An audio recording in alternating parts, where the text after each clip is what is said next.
fix rate, but like it's not. If you overlap it with the find rate, it's staying steady. But you know, it's as the fix rate goes up, as the find rate goes up, our fix rate has to go up to accommodate that.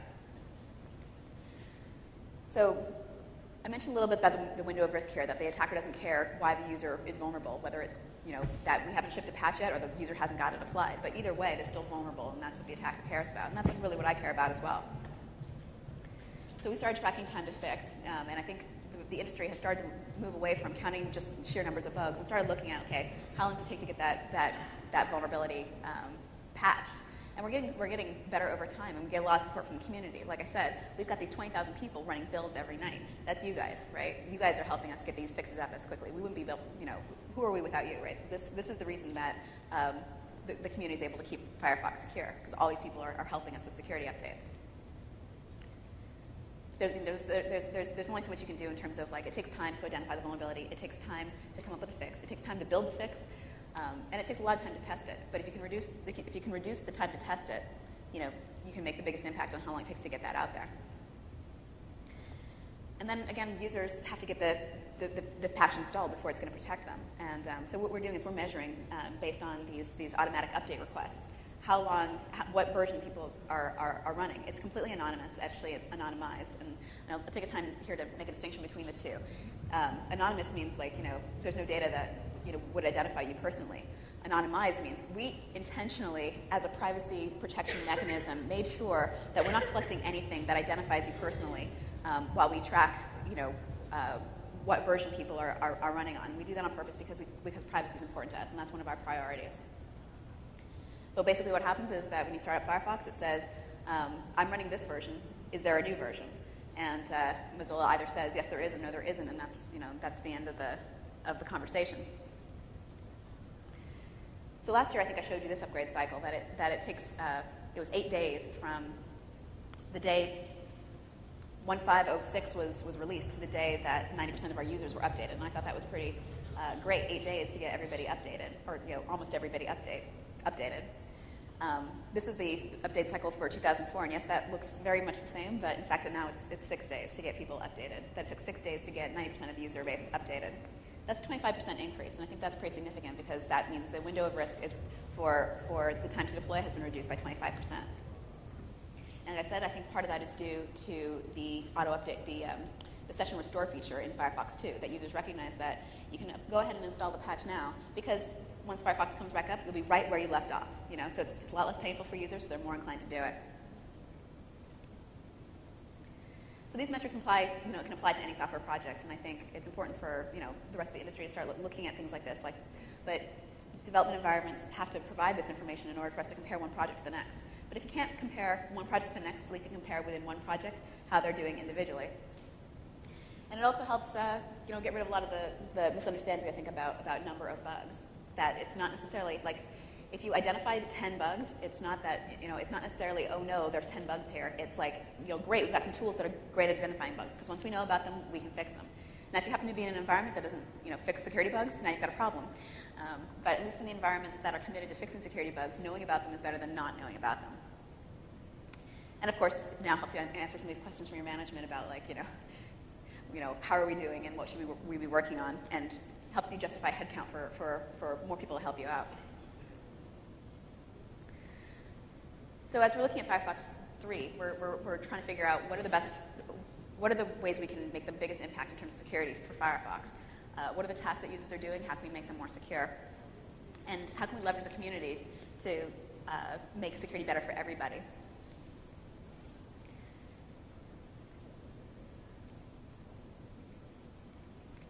So this is about session restore, and we spoke about this a little bit, that we see session restore as a security feature, but we're also looking at ways to make it a little bit easier to install updates. And one of the ways that we're doing this is making updates more stable, making sure that they are less likely to cause problems with your add-ons, because people get mad if your security update breaks one of your add-ons that you're really using. But it's up to the user to actually accept the updates. We're not going to force them on them, but the user actually has to accept it before they're protected. So we want to make sure that they're not going to be worried about things breaking. So some of the features coming up include some of the malware protection that's going in there. I'll talk a little about EV certs, extended validation certs, and some of the UI stuff that's changing and some of the stuff that you can't see because it's under the hood. So this is the UI you see when you browse with Firefox to a site that has been identified as a potential phishing site. One of the reasons this is important is that it's different than any of the other UI that you see in terms of errors. Like if you go to a site where the certificate is expired, you get this really kind of convoluted dialog box that looks like every other dialog box that you get that says oh, this is expired and what do you want to do about it. That's a lot of information to have to read for a user who doesn't care. They're just trying to get on. They're trying to get on with the task they're trying to complete, and this is in their way. And click, click, click. OK. Even I'm inclined. I want to click OK just to get out of that sort of environment. And, obviously, I know that it's trying to tell me something important. So what we're trying to do is create a UI that breaks the user out of the context that they're in and lets them know that something really bad's going on. So this is what it looks like when you browse to a phishing site currently in 2. So we took that and we're trying to build on that and go to the next level. So this is what the UI might look like for visiting a site that's been identified as potentially having malware on it. It's red and it completely blocks the site. So there's no way to click through here. That's one of the important things that you can't just say okay, no problem, and accidentally click through, because first of all, that's a pretty dangerous looking oh no, something happened UI. But more importantly, you can't see the website underneath it. There's no never mind, click through. If you are a researcher and you're actually trying to do something and you want to evaluate the malware mechanisms through Firefox, you can turn the feature off. But you have to go through the preferences and options and turn it off manually. And that's something an advanced user will do because they have a need for it, because they're doing some kind of research on this malware site, potentially. But it's not something a user is going to do, because they'll see this, and this will be clear. The context is very clear. Something bad's happening, and no, we're going to not let you click OK and continue with it. So this is currently the way things are planned, but things change. So don't go crazy with it. Don't take this as word. Nothing is done until it's actually done. And but I want to give you a first look at least where we're going with it. Another thing that we think is really important is leveraging the community to protect other users. So if you find a phishing site, you can add it to the database for other users by reporting web forgery. Now, this is kind of a dangerous feature, right? Because you can just say, oh, well, www.vendoridon'tlike.com is a phishing site, and try and poison the database, right?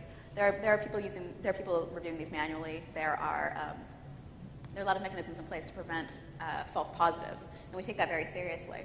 But we do want to make sure that if there is a phishing site, that we can identify it if it's reported by a user. And so I encourage you all to take advantage of this. If you get some nasty spam that's trying to send you to a bank and enter your credentials, and you recognize it as a phishing site, you can report it. And I think that's actually really important is if Firefox crashes, and it could crash for a number of reasons. Maybe it's a programming bug, but maybe it's some nasty control or a nasty piece of code trying to do something that it shouldn't be, and it fails at it. These crash reports let us know that there's a problem in Firefox. So if you say yes and send us that information, we can use it to make the product better. So I'd like to encourage you all to do that. But you researchers can also use it to potentially find a vulnerability yourself and in Firefox maybe, and let us know about that hopefully as well. So we think this is really important information, and we hope you guys can take advantage of it. Extended validation certs. I don't know if any of you have heard of these, but this is a fairly new mechanism. It's basically a certificate that's a little bit harder, that's significantly harder to get than a regular certificate. The certificate authority does a lot more research on the entity that's applying for the certificate, so that they can have so that we as users can have a different level of confidence when we see the EV cert presented.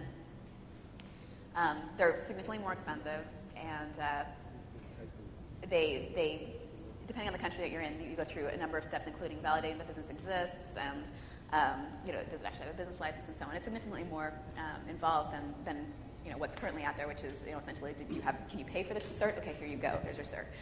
So this is a bigger step. So in other web browsers, we see some slight change in the UI, and we found that the way that the UI is implemented has a significant effect on whether or not it's effective. So we wanted to make sure that the UI says something about identity, right? Because when we introduce locks, right, to let you know that there's an SSL connection, that we're using HTTPS, people take that lock to mean more than it should mean. What it was intended to mean was this connection is protected, is over SSL, and that was all it was intended to mean, right? And people took it to mean, oh, this is secure, this website's secure, you can go ahead and enter your credit card on this website. What we want to make sure that people understand when they see the EV cert is that this is only making an assertion about identity. So we're using what we're calling internally Larry. Larry is especially for those of you folks from out of town, out of country, right? This is the guy at the passport who tells you where to go for immigrations, right? This is the passport check. So we think that this guy indicates a different message, right? He's saying passport control, identity check. He's not saying everything's secure, go ahead and give him your money. That's a very different statement. So we want to make sure that we're saying something about identity and nothing else, right? So Larry shows the site's identity. If you go to a site that is using an EV cert, it'll tell you all the information that we have about the cert, and it'll provide it to you in a way that makes it clear that what we're saying is only about identity, not about the security of the site. And in the context of mockups may change. The green bar there, not sure if that's going to be green or what, but that's where we are currently. But Larry also says something when you don't know anything about the site. So if you go to a site that does not have an EV cert, like Mozilla.org currently, it'll let you know that we don't have an EV cert, so we can't make any statement about the integrity of the site. But at least you know what you don't know.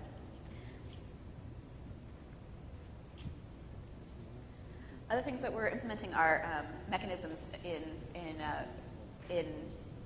evaluating how many times you've gone to the site and whether or not you've entered passwords before to help you identify whether or not this is the site that you intend to go to.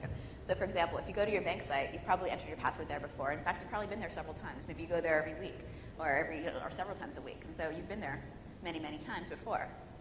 So if you've been there many, many times before, then you have a different level of confidence that you're at the same site again that you've always been at. If this is the first time you've been to the site, then it's probably not your bank, because you've been to the bank several times before.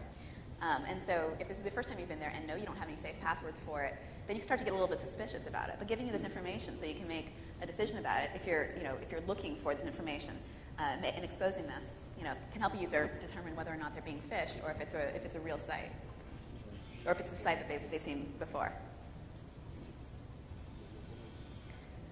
So I think the security interface is actually one of the most important places that we can innovate, all of us as a security industry, because making it easy for users to make good decisions will get us a lot further than all the mechanisms we can put in place. Because if the mechanisms, if all the fancy mechanisms we put in place are difficult to use, then users won't use them. They'll find the way around them. They'll click through, whatever. What we really need to do is make the mechanisms we have more understandable to the user, so they don't have to be security experts to make good decisions. Or better yet, have the software make good decisions for them and let the users change their mind if they have different ideas about what they want to do. So we've been looking at this in terms of identity and encryption, what we know about the site, summarizing security signals so you don't have all these different places to check. Is there a lock up here? Is there a lock down there? Is the bar green?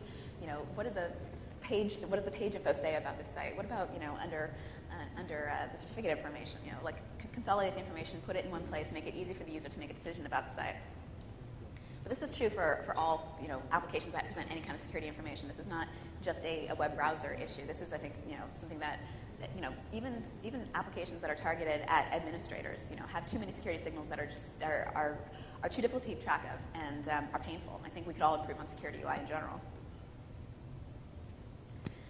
So a lot of the work that we're doing is under the hood, and these are things that you don't necessarily get to feel.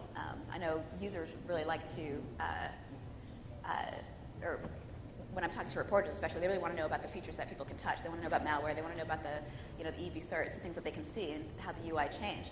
But most of the important work happens actually under the hood. And this is the kind of thing that you don't feel unless, until you're not vulnerable to a particular issue that you otherwise would have been. And most of the time users aren't going to feel that. They're not going to see that. But going back to the mitigations that we talked about, or how does your fixed rate go up by introducing mitigations that address an entire category of vulnerabilities? We've rewritten reflow to address some of the intense calculation issues that go on in layout. That's pretty significant. So DOM is a lot more resilient than it used to be, and it's a lot more resilient to malicious content.